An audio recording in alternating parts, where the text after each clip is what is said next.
Mexico's clash with Ecuador in the round of 32 of the 2026 World Cup turned into one of the most talked about fixtures of the tournament so far, not only because of what happened on the pitch but also because of the dramatic build-up that preceded kickoff.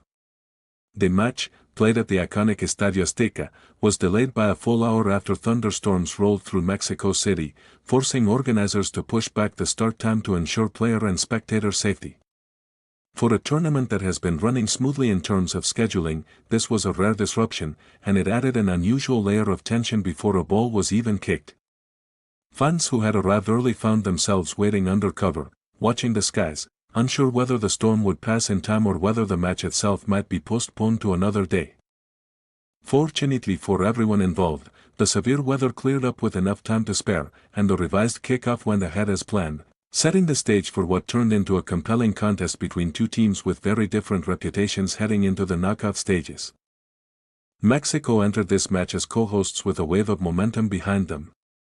Their group stage campaign had been impressive on paper, as they beat South Africa, South Korea, and Czechia in succession, finishing 5 points clear of their nearest rivals at the top of Group A. That kind of dominance naturally builds confidence, both within the squad and among the fanbase, but there was also a healthy amount of skepticism from analysts and pundits who pointed out that the quality of opposition Mexico faced in the group stage was, to put it plainly, not particularly strong.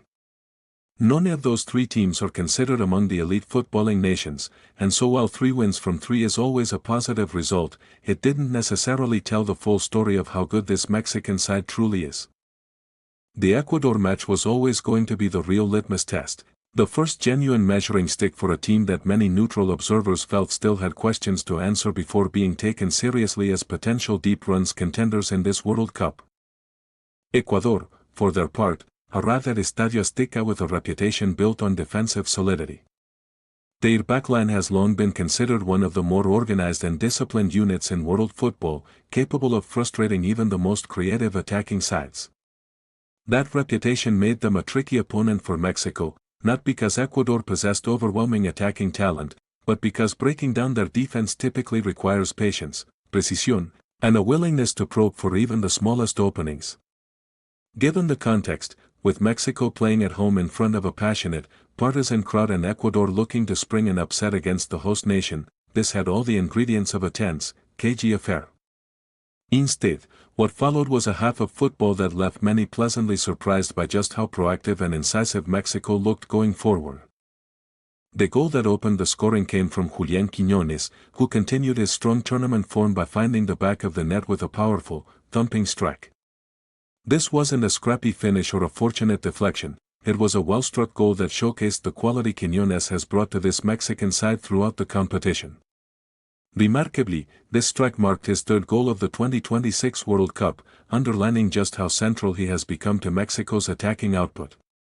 Players who can consistently find the net at this level, especially across different matches and against different defensive setups, tend to become the backbone of deep tournament runs. And Quinones appears to be filling that role for El Tri at exactly the right moment. What made the goal particularly noteworthy, according to those watching closely, was how it was created. Mexico didn't simply hit long balls forward or rely on individual moments of magic in isolation. Instead, they appeared to identify and exploit space through the middle of Ecuador's defense, an area that is traditionally one of the hardest to penetrate against a well-drilled backline like Ecuador's. The fact that Mexico were able to pick holes in the center of the pitch against a defense considered among the best in world football speaks to the quality of their build-up play and the movement of their attacking players. This wasn't a case of Ecuador making a glaring individual error, it was Mexico methodically working the ball into dangerous zones and punishing a moment of vulnerability with clinical execution.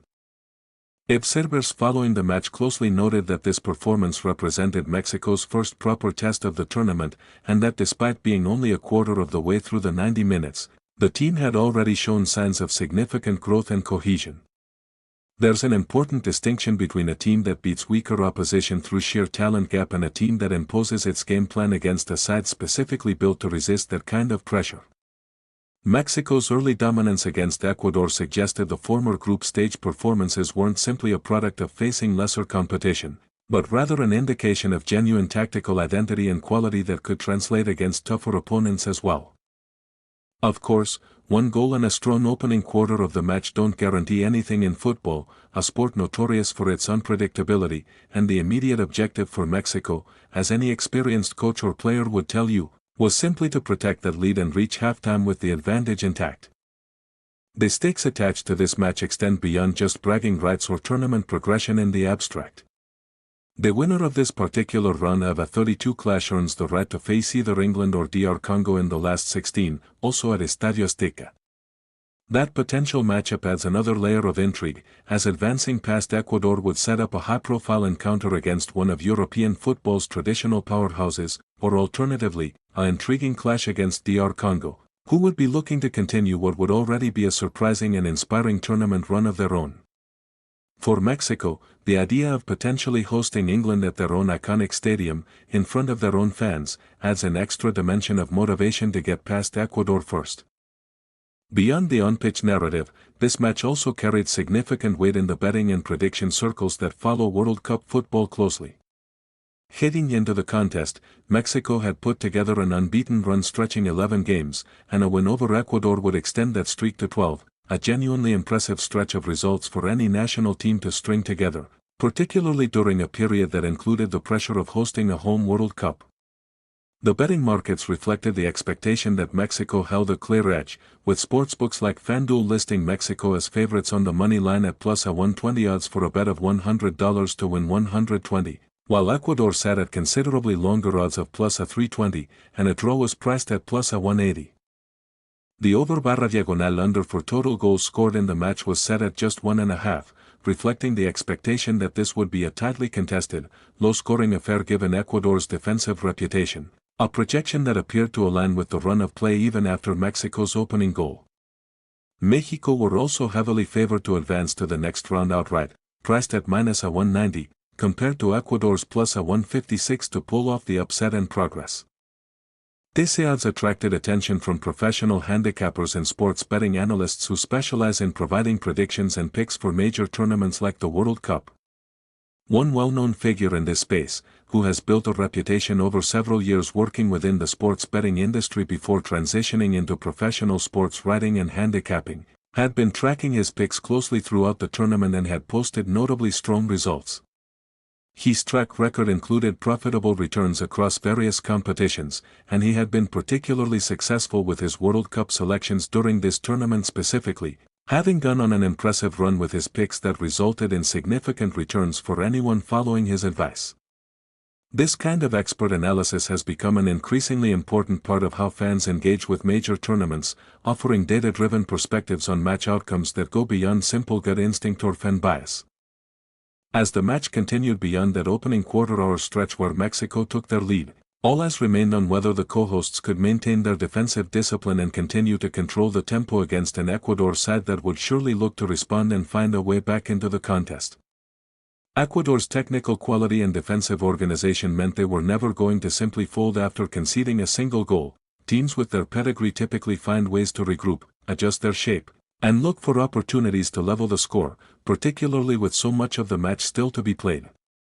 The composure Mexico showed in the build-up to their goal, combined with the energy of a home crowd fully behind them at one of football's most historic and intimidating venues, gave them every reason to believe they could see out the remainder of the half with their advantage intact and carry that momentum into the second period. Ultimately, this match represented a pivotal moment in Mexico's World Cup journey, a chance to prove that their group stage success was built on genuine quality rather than simply a favorable group draw. Julián Quinones' goal not only gave them the lead but also reinforced his growing importance to the team's attacking identity throughout this tournament. With a place in the round of 16 on the line, and the tantalizing prospect of a home match against England or a compelling underdog story against DR Congo waiting in the next round, both Mexico and Ecuador had every reason to leave everything on the pitch at Estadio Azteca, in front of a crowd whose energy had already been on full display well before that delayed kickoff finally arrived.